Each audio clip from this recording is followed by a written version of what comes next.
Hola, buenos días. Hoy empezamos el formato de entrevistas que vamos a hacer a lo largo de la campaña de crowdfunding y queríamos empezar con Daniel, que es fundador de Desaprendo. Así que aquí lo tenéis, Daniel. Hola, ¿qué tal, María? Muchas gracias por invitarme y además un honor estar en la primera sesión. Muy bien, pues un poco el enfoque va a ser un diálogo, luego lo Sí. compartiremos para que podáis también hacerle preguntas y un poco para conocer su proyecto, pero sí que queríamos empezar que nos explicases un poco el proyecto de Desaprendo, cómo empezó y un poco qué es para que lo conozcan. Vale, bueno, pues Desaprendo es un sitio en Internet desde donde yo ayudo a madres y padres de niños, yo les llamo niños de espíritu libre, bueno, pues donde hay, en casas en las que hay conflicto o falta de colaboración, pues ayudo a los padres a rescatar la relación y a reducir ese conflicto y esa falta de colaboración y acompañar a sus hijos a brillar. Eso es lo que hago desde Desaprendo. Es una especie, digamos, de escuela de padres, soy un entrenador de padres y mi proyecto sobre todo es online. Muy bien, quería que compartieras con nosotros cómo empezó, que lo explicas muy bien, pero dentro de la web, pero me parecía muy curioso y me gustaría que lo pudieras compartir. Vale, vale, pues bueno, todo surge de una experiencia personal. Yo venía de tener mucha experiencia en consultoría, en formación, he sido profesor en la UNED y en emprendimiento. He montado 4 proyectos, 4 empresas en Internet. Y bueno, en casa nos estábamos, mi mujer Lourdes y yo, encontrando muchos problemas a la hora de educar. Somos padres de 2 niñas gemelas que ahora tienen 10 años y la verdad es que no dábamos con la tecla. Creíamos que iba a ser algo fácil y finalmente no fue tan fácil. Y eso llevó a un proceso primero de autoformación, con mucha lectura. Pues en los últimos 2 años me he leído 15 libros sobre educación y luego me certifiqué en disciplina positiva como educador de padres, como moderador de talleres para padres en disciplina positiva y luego, bueno, pues he recibido otra formación online muy en el ámbito de la educación respetuosa. Todo eso lo fuimos aplicando en casa, vimos que funcionaba y realmente hay muchísimo material, muchísimas estrategias, muchísimas herramientas que funcionan dirigidas a cuando las cosas son especialmente difíciles, ¿no? Cuando hay problemas de comportamiento, que bueno, pues daba mucha pena que hubiera tanta gente sufriendo, porque la verdad es que estos padres y madres lo pasan muy mal y bueno, pues decidí compartir todo mi conocimiento a través de este proyecto. Muy bien. Eso justo quería hacer hincapié porque has comentado dos de las características fundamentales, que son la disciplina positiva y la educación respetuosa. ¿Cómo definirías estos dos conceptos para que nos queden Vale, claros? pues realmente son filosofías educativas o formas de educar.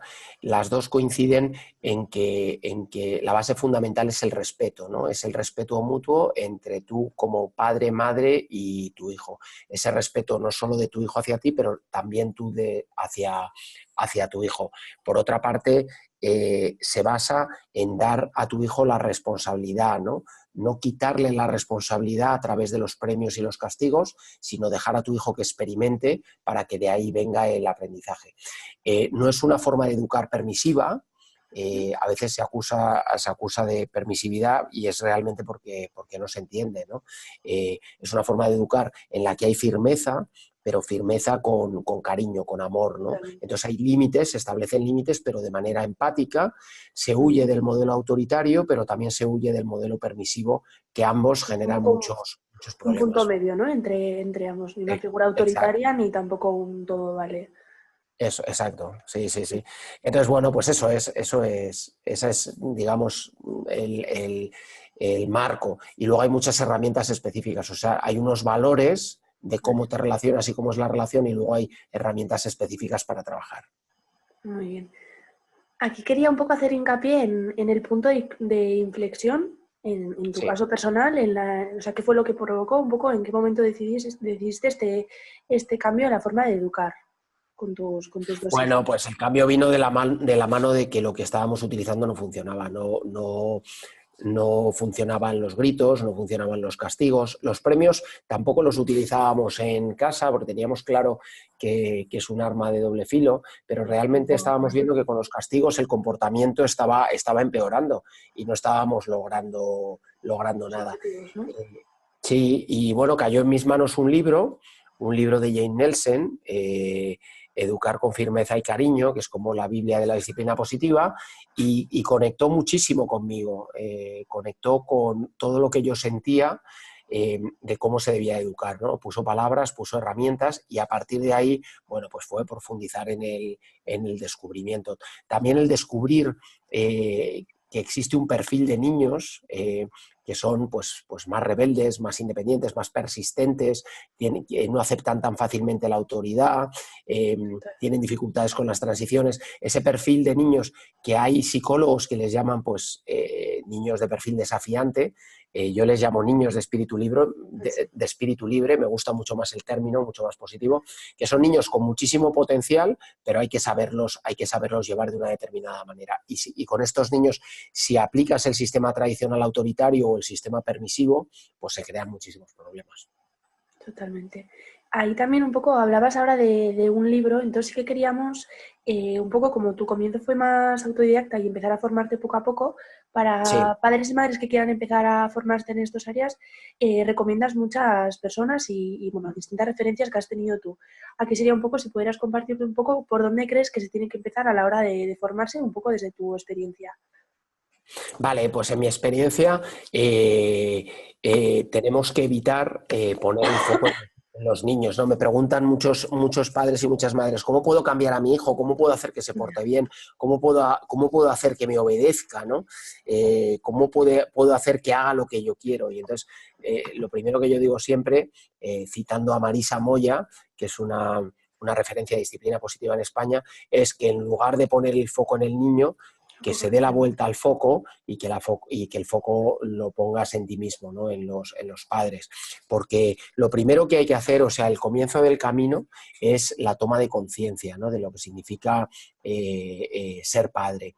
Ser padre significa, para que las cosas funcionen, el ser consciente de tus emociones, ser capaz de gestionar tus emociones, el ser capaz de educar desde la calma y, desde luego, educar sin gritos y controlando la ira, ¿no? Si no empiezas por aquí, el aplicar herramientas de disciplina positiva pues no funciona porque no hay un cambio interior que te haya preparado para utilizar esas herramientas. Y si se va directamente a las herramientas, lo que produce es frustración, porque las herramientas no funcionan. Ese es un punto primero donde empezar. Y el segundo punto que yo siempre aconsejo es el fortalecer la relación. En algunos casos rescatar la relación porque la relación está rota, pero sobre todo trabajar la conexión. Y trabajar la conexión es trabajar la relación. Es que no demos por supuesto que nuestro hijo o nuestra hija tiene claro que le queremos incondicionalmente, porque siempre lo están intentando comprobar, y aunque nosotros lo sepamos, él no lo tiene por qué saber. Por lo tanto, todo lo que sea trabajar la relación es fundamental. 5 o 10 minutos de tiempo especial en exclusiva con tu hijo todos los días, tirarte al juego y tirar al suelo y tirarte a jugar con lo que él quiere jugar, ¿no? Trabajar la complicidad, no relacionarnos exclusivamente desde el punto de vista de corrección, de quiero que hagas esto o esto lo has hecho mal, sino conectar, porque conectar va a traer cosas muy buenas, va a fortalecer la relación, va a dar seguridad y autoestima a tu hijo, va a cubrir las necesidades emocionales que tiene y, por otro lado, le va a demostrar que tiene una relación con sus padres que merece la pena cuidar, ¿no? Y eso lo va a devolver con colaboración y buen comportamiento, ¿no? Sí, también es un poco aprender a valorar ese rol del padre y la madre, ¿no? Que si no, a veces igual desde pequeños como que tampoco cuesta también entender esa figura desde... Sí. Muy bien, esta es Claro, una pregunta... si la figura del padre es una figura de alguien que me viene a decir todo lo que hago mal y Claro, cómo al quiere final, que haga las cosas sin dejarme opinar, ¿no? Porque en educación respetuosa y disciplina positiva hay mucho de... el respeto también viene a través de compartir el poder, ¿no? El poder no se tiene una visión vertical de la relación, sino que se tiene una visión más plana. cada niño, según su estadio en su desarrollo, Sí. puede asumir unas responsabilidades, ¿no? Pues busquemos esas cosas que nuestro hijo puede decidir para permitirle que las decida, que experimente, que se equivoque y que aprenda, ¿no? Muy bien. Muy bien, esta igual sería una pregunta un poco más personal, pero sí que sería saber, a día de hoy, como padre, ¿cuál dirías que es tu mayor reto con tus dos hijas? Eh, Sí, bueno, nosotros tenemos un problema propio nuestras hijas son dos niñas de 10 años, son gemelas idénticas y bueno, pues hay un típico problema en gemelos que es la rivalidad, ¿no? Están yendo, tienen el mismo ritmo de evolución y bueno, pues hay una competencia por el amor de los padres y Ya. rivalidad. Entonces, un reto importante que tenemos en casa es en reducir esa rivalidad, trabajar para no echar más leña al fuego, ¿no? Que muchas veces los padres, incluso sin darnos cuenta, con Ayudamos un las poco. comparaciones o actuando como jueces, ¿no? Estamos echando gasolina al fuego de la rivalidad. Entonces, trabajar ese tema y luego al final, pues los dos, si los reduces a los retos que tenemos los padres, yo hablaría de dos cosas. Primero, el conseguir que nuestros hijos sean buenas personas, ¿no? Que no hagan mal a otros y luego que sean felices, por supuesto. Entonces, conseguir esas dos cosas es como el objetivo más fundamental que tiene todo padre. Sí, ahí estoy, sí, me acuerdo. Y eso que no eres madre, ¿no, No, María? todavía no, yo me quedan muchos Pero años, no. sabes mucho de esto, No, pero pero es una respuesta a eso, que en otras entrevistas que hemos hecho también con padres y madres siempre es como los dos matices que sacan. Entonces me parece que es algo, pues que es una sensación que se tiene cuando se llega a ese momento. Y ya te la sí. compartiré en un futuro. Vale, ya me contarás. Sí, vale, entrando un poco más en el área de la educación, sería un poco más, pues, ¿a qué preocupaciones tienes en torno a la educación que están recibiendo? Que al final, en estas edades, pues en casa puedes recibir una educación de una línea, en la escuela también, pero al final estás expuesto a muchísimos canales y a muchas influencias, ¿no? Entonces, un poco en torno a la educación en tus hijas, ¿cuáles son más las preocupaciones o que puedes llegar a tener? Bueno, nosotros en casa, Lourdes, mi mujer y yo coincidimos en este enfoque educativo. La verdad es que vamos bastante coordinados y digamos que somos un bloque. En el colegio también, porque Celia y Valentina, mis hijas, van a una escuela democrática, bueno, donde tienen mucho poder de decisión, donde pueden decidir su currículum, donde bueno, trabajan en grupo en diferentes edades. Hay mucho aprendizaje experiencial, ¿no? Basado en probar, experimentar y aprender.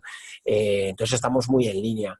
A partir de ahí, bueno, pues lo que va pasando según van creciendo es que se ven abiertas a otros estímulos, ¿no? Y estamos en una sociedad donde hay ciertas cosas maravillosas, pero hay ciertas cosas que no funcionan bien, ¿no? Todo el tema que tiene que ver con el consumo, todo el tema que tiene que ver con la imagen, con la dependencia de la imagen, todo lo bueno por una parte que traen las buenas tecnologías, pero también todos los problemas que generan, ¿no? Y sobre todo en niños de una determinada edad, pues que todavía no han desarrollado el espíritu crítico y bueno, pues son muy vulnerables. Entonces todos esos temas pues nos preocupan a los padres, yo creo. Y bueno, se trata de ponerse a ello, ¿no? De ocuparse en vez de preocuparse y poner los medios para acompañarles en todo ese proceso, ¿no? De descubrimiento del mundo y alimentar su espíritu crítico. Muy bien. Aquí un poco vinculando con los medios que hablabas ahora mismo, ¿no? Como qué medios tenemos o que tenéis los padres para trabajar con los hijos.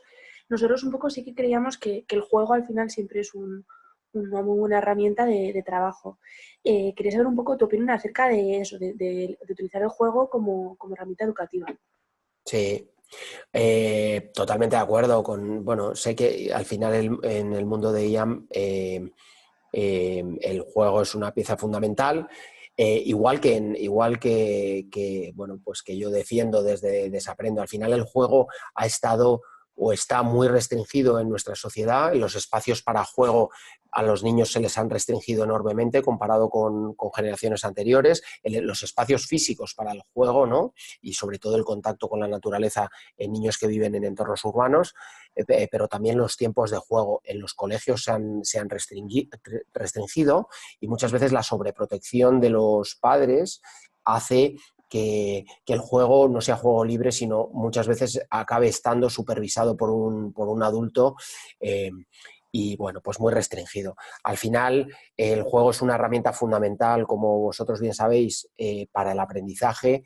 Es la experiencia, es el juego con otros niños, es el entrenamiento de habilidades sociales, ¿no? Que se empiezan a desarrollar desde edad muy temprana, es donde se aprende a negociar, es donde a través del juego de rol se experimenta con el mundo de los adultos. Lo vemos en los reportajes de naturaleza, ¿no? Como los cachorros del zorro, del lobo, están descubriendo el mundo jugando. Bueno, pues el ser humano no deja de ser un animal inteligente y un animal social que aprende jugando. Entonces, tenemos que volver al juego libre. Hay un coste de oportunidad enorme con las pantallas. Cada vez está más claro y más demostrado que el uso de pantallas, y sobre todo en primera infancia, tiene un coste de oportunidad muy alto en todo, respecto al juego y a la interacción social, incluso el aprendizaje del lenguaje. Entonces, mi consejo: reducir pantallas al máximo, eliminarlas en los 2-3 primeros años completamente, luego reducirlas. La Asociación Americana de Pediatría da unas directrices, ellos son como los más adelantados en este tema, unas directrices cada vez más restrictivas, y volver al juego tradicional, volver a los espacios de juego.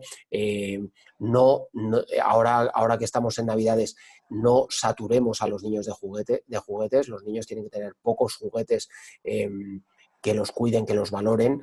Con muchos juguetes lo que hacemos es quitarles la capacidad de asombro, ¿no? Y quitarles la ilusión, les estamos matando la ilusión.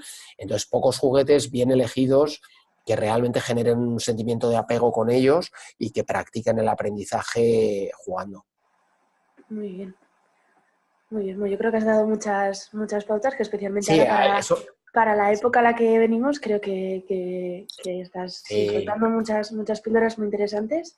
Sí, cuando hablas con padres de estas cosas, todo el mundo coincide, porque vistas desde fuera, pues son temas de mucho sentido común, ¿no? Y realmente, sí, el juego es fundamental. Sí, un poco, bueno, nosotros también un poco es lo que defendemos y lo que apoyamos. Claro. Sí, bueno, nos vamos acercando un poco ya al cierre de la entrevista, y sí que queríamos un poco abordar, ¿no? Hasta nosotros, dentro del juego que planteamos, queremos abordar la temática de la identidad, entendiéndolo como aquello que nos hace únicos como personas. Es un término que vemos que está muy presente, pero como que no sabemos realmente conscientemente cuántas veces nos lo hemos planteado, y queríamos saber un poco qué nos podrías decir acerca de cómo entiendes tú el concepto de la identidad como tal. ¿Cómo lo Pues definirías? esta pregunta es difícil, Al final son temas abstractos. La identidad es algo que vamos construyendo, ¿no? A lo largo de nuestra vida. Yo creo que nunca se acaba de construir. En la edad adulta seguimos evolucionando y construyéndola. La identidad es algo fundamental, ¿no? No sé si estás de acuerdo, para la propia autoestima y para la propia seguridad en ti mismo, la conciencia del yo, ¿no? Que en la primera infancia no existe, y luego, bueno, pues se va desarrollando, y eso nos diferencia también de los animales y nos convierte en seres humanos. Entonces, bueno, pues es fundamental que acompañemos a nuestros hijos en el desarrollo de su propia identidad. Todo lo que hagamos en eso les va a dar seguridad en ellos mismos, les va a transmitir que, bueno, pues que tienen unas fortalezas y unas debilidades, unas fortalezas que hay que utilizar y unas debilidades que no hay por qué esconder, ¿no? Con honestidad. Cuando tienen seguridad en ellos mismos, conocen sus limitaciones, bueno, pues ahí están, y bueno, les va a llevar a relacionarse con el mundo de otra forma, y es una pieza fundamental de la felicidad. Nosotros que, como decía, somos padres de 2 niñas gemelas, este tema para ellas es fundamental, ¿no? Porque tienen una identidad mezclada, ¿no? 2 niñas de la misma edad que han pasado el 95% de su vida juntas y que físicamente la gente las confunde, el tema de la identidad todavía toma más relevancia, ¿no? Hay un ejercicio interesante para hacer con niños, que es el ejercicio de quién soy yo, ¿no? De coger un póster en su habitación y ayudarle a que de él salga el construir quién soy yo, ¿no? Este soy yo, esto me gusta, se me da bien esto, bueno, pues que lo visualice, ¿no? Y que lo lleve al plano consciente el quién soy yo. Y bueno, pues sí, nosotros tenemos especial reto con eso y es un tema muy interesante y muy importante para trabajar, desde luego.